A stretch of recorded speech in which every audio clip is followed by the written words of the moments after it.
When was the book of Acts written? We'll summarize the evidences that provide a fairly reliable date for the book of Acts. Volumes could be written on each of these topics. The narrative in Acts ends pretty close to AD 62, and I'll quickly highlight 7 arguments that Acts brings the story up to the present time as of its publication. Number 1, there is no mention of the destruction of the temple, which occurred in AD 70, which had already happened, would have decisively demonstrated the argument the author develops through Stephen's lengthy sermon in chapter 7, and validated the Olivet Discourse in Luke 21. John A.T. Robinson calls the absence of this watershed event the dog that did not bark. Number 2, the relationship between Christianity and Rome presented in and presupposed by the narrative only works prior to the Neronian persecution of Christians, which began about AD 64. In Luke Acts, the Romans are presented in a remarkably positive light and are characterized as reasonably just and impartial towards Christians. It would be folly to pretend this were the case after Nero started burning Christians alive. Number 3, the relationship between Christianity and Judaism, presented in and presupposed by the narrative, only works prior to the Great Revolt, which began in AD 66. The author is trying to claim that Christianity is protected as a legal religion under Roman law because it is a legitimate practice of Judaism. The Jewish origin and nature of Christianity is painstakingly outlined in Luke Acts. This is a sensible argument to make prior to 66, but it is suicidal to do so afterwards, once the center of Judaism has engaged in full-scale open rebellion against Rome. Hey Rome, you know that group that just started a war with you? Yeah, we're with them. Number 4, the focus of the last third of Acts is setting the stage for Paul's trial before Caesar, but neither the trial nor the outcome are recounted.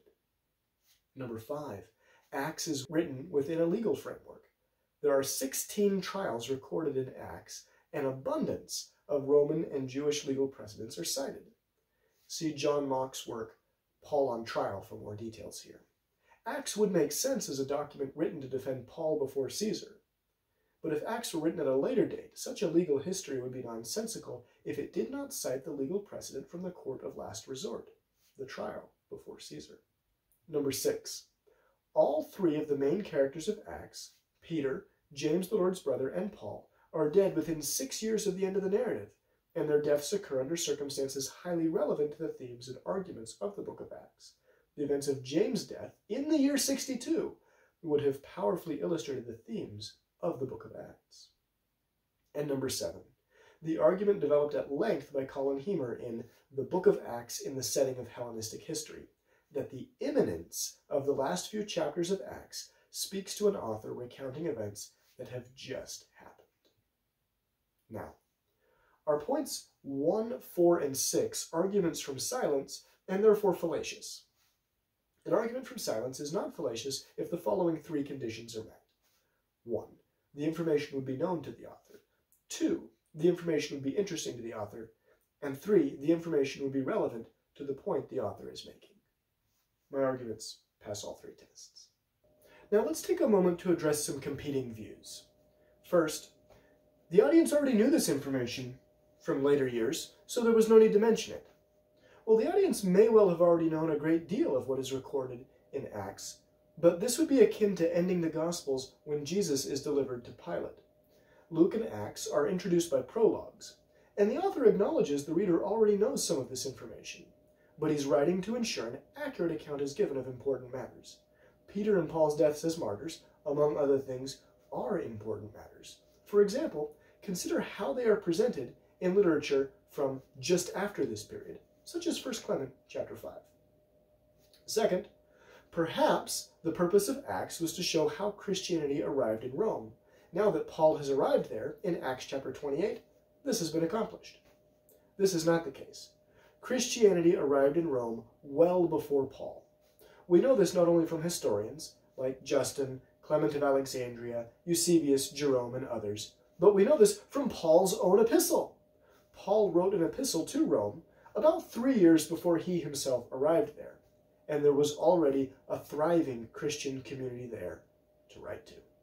Or third, maybe the author intended a 3rd volume after Luke and Acts, and these events would have been part of the 3rd volume. while this is possible, it's also ad hoc. And because we have the Gospel of Luke, we know the style of the author in telling a story. He gives the setting, identifies the main characters, recounts their key events, gives foreshadowing, builds tension, and then resolves it. The Gospel of Luke follows this arc. Acts does as well, except for resolving the tension at the end. Even if the author had planned a third volume, it would be inconsistent with his style to leave the tension he has developed around Paul's trial unresolved. Unless, of course, the trial hadn't happened yet. Thus, even if the author had intended a third account at some point, it still leaves the publication of Acts in the year 62, prior to Paul's trial. But why do some scholars date the book of Acts much later? There are 4 principal reasons. Number 1, Luke was written before Acts, and Luke includes details about the Roman-Jewish War, which took place from 66 to 73, that couldn't have been known in advance. Therefore, Luke was written after the Roman-Jewish War. This is circular. One cannot objectively evaluate a book about prophecy by starting with the a priori assumption that all prophecy is fake or all prophecy is real. To do so would be to decide on the very variable under consideration before even looking at the evidence. Not very scientific. To argue that the prophecy in Luke could not be real because prophecy is not real is but circular reasoning. Number 2, the synoptic problem. Many scholars believe Mark was the first of the synoptic gospels written. That's Mark in priority. And if Mark was written around the year 70, then Luke was written a number of years after that. Mark in priority has immense difficulties. Earlier in the series, we demonstrated that all of the major arguments for Mark in priority are circular or reversible or both. Additionally, the argument that Mark was written around the year 70 is based almost entirely on the fact that it prophesies of the Roman-Jewish War. The argument based on the rejection of prophecy is just as circular when applied to Mark as it was when applied to Luke. Number 3, this is what they were taught. An academic can only afford to challenge the consensus on a few matters if they wish to stay employed.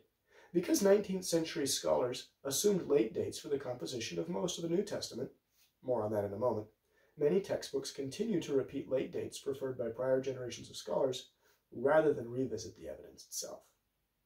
And number 4, a desire to discredit the gospel accounts. Those who wish to dismiss the gospel narratives as fiction have long engaged in a form of naturalistic, circular reasoning as follows. 1. There is no such thing as a supernatural. 2. The Gospels and Acts report supernatural events. 3. This must be because the Gospels and Acts are unreliable embellishments to the real story of Jesus and his apostles. 4.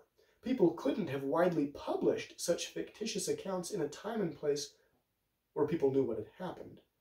Therefore, 5. The Gospels and Acts must have been written after the eyewitnesses were dead.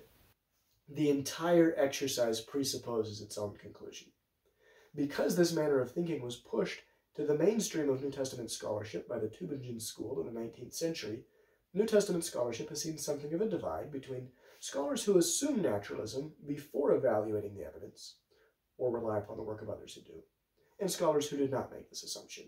Scholars in the former camp regularly assign later dates to the New Testament than do scholars in the latter camp.